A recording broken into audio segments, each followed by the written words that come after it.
Hi guys, how's it going? It's Ash from Property. So today I'm bringing you a video. It's a Facebook Live video that I did on sourcing no money left in deals.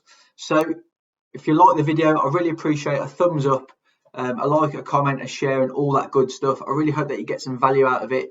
And please let me know any questions that you've got in the comments down below. But for now, enjoy, and I'll catch you after. Facebook, good morning. It is Ash Anderson here. How are you all doing? I hope everybody's well.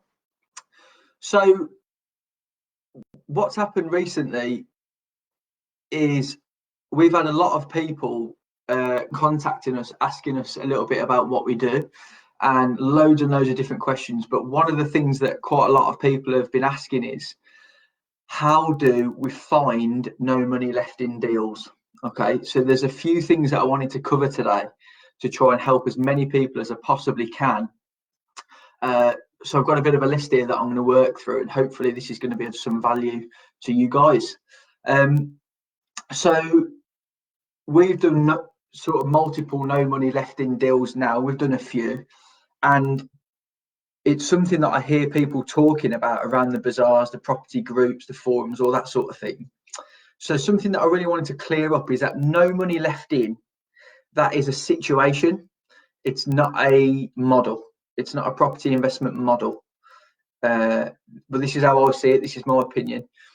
So no money left in, that is like a financial situation, a financial statement. It's not a property investing model, if that makes sense. So the deals that we've done have been buy to lets, and I would class that as the investment model. We've been able to achieve no money left in. Okay, so just wanting to clear that up, because I think people that are just starting in property, the lines can be blurred sometimes as to what people like us that have done these deals are talking about. So I wanted just to help you guys as much as I can with that.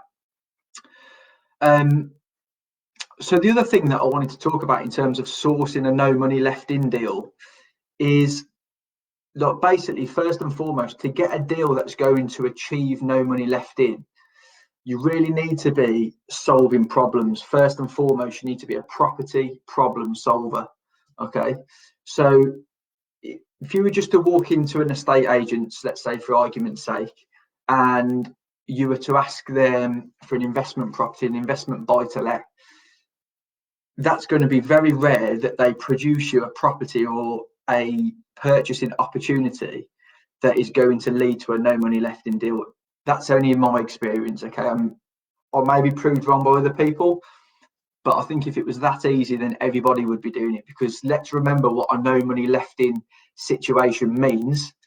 It means that you're essentially being left with a free property.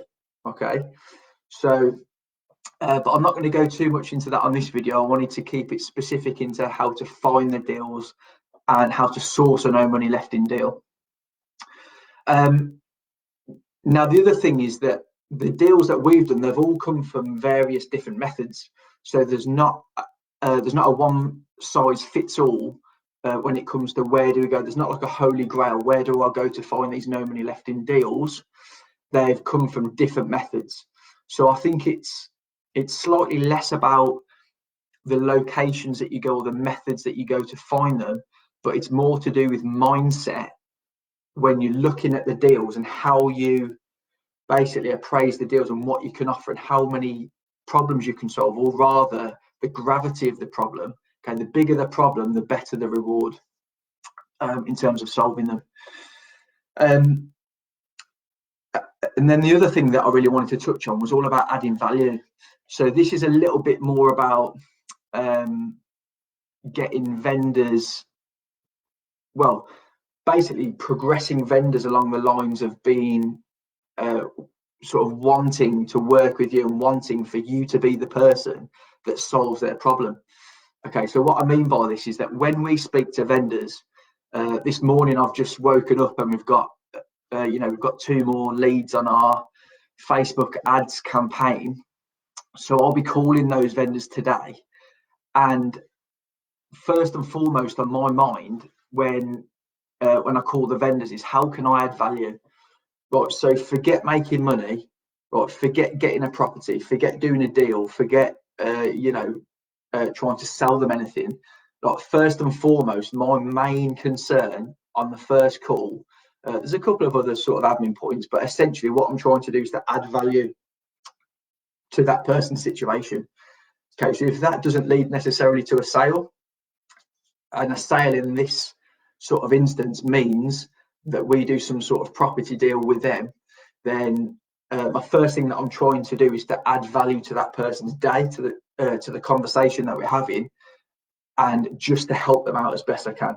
Because I find personally, all of the no money left in deals that we've done, they've all come from adding value in some way, shape or form. So I'm going to give you an example of that shortly when we talk over how we found our no money left in deals, and a few examples of how we found ours. So where have we found ours? So the first deal that we ever did was what estate agents would probably refer to as corporate sales, or refer to them as repossessions. But essentially, the estate agents were given the job of selling a property on behalf of a lender who have repossessed it off the owner occupier, perhaps, or a landlord, whoever it was. They've repossessed the property. Now, just in terms of adding value, there are a few people that could have added value to the situation in this circumstance, but the value that we added on this day, we were in the right place at the right time with the right situation. So they needed a cash sale, really, because of the state that the place was in, the mortgageability, and a couple of other factors. So we were there at the time with the cash to be able to buy it. Okay, so we managed to buy it at a reduced rate. There was no one else that was interested in buying it at the time.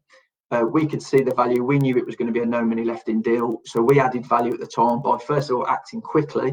We told the estate agent that we could sort of complete quickly, which we did.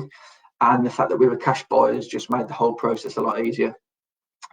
The second no money left in deal that we found, or another example, was actually via a modern method of auction.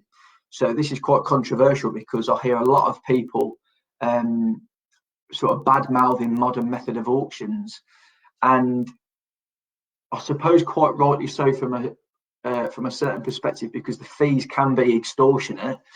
But what I always say to people that moan about modern method of auction fees is just work it into your figures. It's a black and white situation. If the deal stacks having to pay those figures, then that's fine. It's just another thing to consider when you're appraising the deal.